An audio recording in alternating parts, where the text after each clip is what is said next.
اعوذ باللہ من الشیطان الرجیم، بسم اللہ الرحمن الرحیم، اللہم صلی علی محمدین نبی الامی الکریم وعلی آلہ وصحبہ وبارک وسلم۔ محترم خواتین و حضرات، السلام علیکم۔ کبھی آپ نے سوچا، امیجن کیا کہ آپ رحمت للعالمین صلی اللہ علیہ وآلہ وسلم کی بارگاہ اقدس میں درود و سلام کا نذرانہ پیش کریں، درود بھیجیں تو آپ پہ رحمتیں نازل ہوں، اور سلام بھیجیں تو اللہ کی طرف سے آپ پہ سلام بھیجا جائے؟ کبھی آپ نے درود پاک پڑھتے ہوئے یہ سوچا کہ یہ جو میں نے سلام بھیجا ہے تو اس کے جواب میں اللہ کی طرف سے مجھے بھی سلام بھیجا جا رہا ہے؟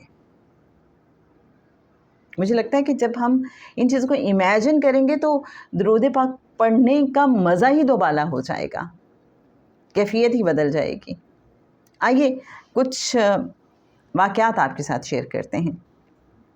کچھ گفتگو اہل معرفت کی۔ حضرت خواجہ عطا اللہ رحمۃ اللہ علیہ کا ارشاد ہے کہ جو شخص نفلی نماز اور روزہ وغیرہ نہیں کر سکتا تو اسے چاہیے کہ وہ کثرت سے اللہ کا ذکر کرے اور نبی اکرم صلی اللہ علیہ وآلہ وسلم پر کثرت سے درود شریف پڑھے، کیونکہ نبی کریم صلی اللہ علیہ وآلہ وسلم نے فرمایا ہے کہ جو کوئی مجھ پر ایک دفعہ درود شریف پڑھے اللہ تعالیٰ اس پر 10 رحمتیں بھیجتا ہے۔ تو اگر انسان دنیا بھر کی ساری نیکیاں بجا لائے اور دوسری طرف ایک دفعہ حبیب خدا نبی مصطفیٰ صلی اللہ علیہ وآلہ وسلم پر درود پڑھے تو یہ ایک دفعہ کا درود عمر بھر کی نیکیوں سے وزنی ہوگا، کیونکہ تو ان پر درود پڑھے گا اپنی وسعت کے مطابق، اور اللہ تعالیٰ تجھ پہ رحمت بھیجے گا اپنی شان ربوبیت کے مطابق۔ اور یہ اس وقت ہے کہ وہ ایک کے بدلے ایک بھیجے، اور اگر وہ ایک کے بدلے 10 بھیجے تو کون اندازہ کر سکتا ہے؟ وہ تو پھر اللہ کی مرضی، اللہ کی شان ہے، وہ جتنا چاہے نواز دے ہمارے اخلاص کو دیکھتے ہوئے، اور اس کے تو کرم کی کوئی انتہا ہی نہیں۔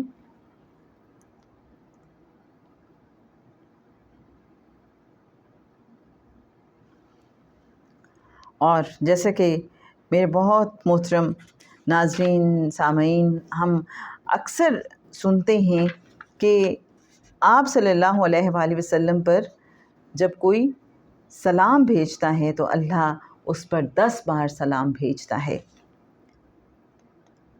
حضرت ابو طلحہ رضی اللہ تعالیٰ عنہ فرماتے ہیں کہ ایک دن رسول اللہ صلی اللہ علیہ وآلہ وسلم تشریف لائے اور آپ صلی اللہ علیہ وآلہ وسلم کے چہرہ مبارک سے بشاشت اور خوشی ٹپکتی تھی۔ آپ صلی اللہ علیہ وآلہ وسلم نے فرمایا، میرے پاس جبرائیل علیہ السلام آئے اور فرمایا کہ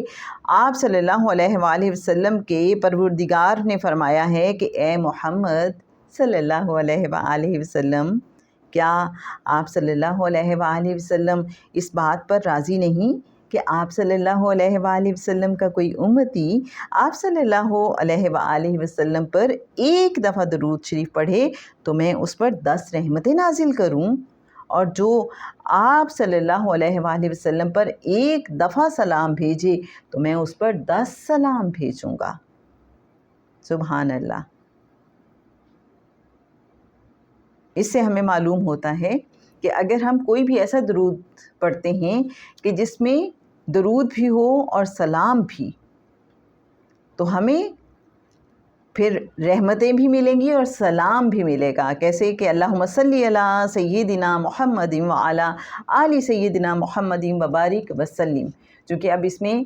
وسلم بھی ہے تو گویا ہم نے سلام بھی بھیج دیا، اللہ سے ریکویسٹ کی کہ اے اللہ ہمارے آقا محمد صلی اللہ علیہ وآلہ وسلم اور ہمارے آقا محمد صلی اللہ علیہ وآلہ وسلم کی آل پر درود بھیج اور برکتیں بھیج اور سلامتی بھیج، سلام بھیج۔ تو اللہ نے کہا، چل میرے بندے، میں تجھ پہ اپنی رحمتیں نازل کرتا ہوں اور میری طرف سے تجھے سلام ہے۔ 10 سلام اللہ کی طرف سے پھر بندے کو رسیو ہوتے ہیں۔ بس یہ ہے کہ ہمارا چونکہ اینٹینا کمزور ہے، ہمارا ریسیونگ سسٹم اچھا نہیں ہے، ہماری پیورٹی اچھی نہیں ہے، اس لیے ہم اس کو فیل نہیں کر پاتے، ریسیو اس طرح سے کر نہیں پاتے، ورنہ رحمتیں بھی نازل ہو رہی ہیں اور سلام بھی بھیجا جا رہا ہے۔ حضرت عبد الرحمن بن عوف رضی اللہ تعالیٰ عنہ سے نقل کیا گیا ہے کہ ایک دفعہ رسول اللہ صلی اللہ علیہ وآلہ وسلم گھر سے نکلے اور ایک باغ میں داخل ہوئے، پھر سجدہ کیا اور لمبا سجدہ کیا، یہاں تک کہ مجھے خوف پیدا ہو گیا کہ اللہ تعالیٰ نے آپ صلی اللہ علیہ وآلہ وسلم کو وفات دے دی ہے۔ میں آپ صلی اللہ علیہ وآلہ وسلم کی طرف دیکھ رہا تھا کہ آپ صلی اللہ علیہ وآلہ وسلم نے اپنا سر اٹھایا اور فرمایا، تجھے کیا ہوا؟ حضرت عبد الرحمن بن عوف کہتے ہیں کہ میں نے آپ صلی اللہ علیہ وآلہ وسلم کو واقعے سے آگاہ کیا کہ اس طرح سے میں آپ کو دیکھ رہا تھا اور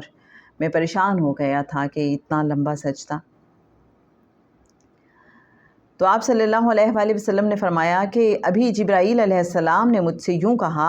کہ کیا میں آپ صلی اللہ علیہ وآلہ وسلم کو اس کی بشارت نہ دوں کہ اللہ فرماتا ہے کہ جو شخص آپ صلی اللہ علیہ وآلہ وسلم پر درود بھیجے گا میں اس پر رحمتیں بھیجوں گا، اور جو شخص آپ صلی اللہ علیہ وآلہ وسلم پر سلام بھیجے گا میں اس پر سلام بھیجوں گا۔ سبحان اللہ۔ یا رب صلی وسلم دائماً ابداً علی حبیبک خیر الخلق کلہم۔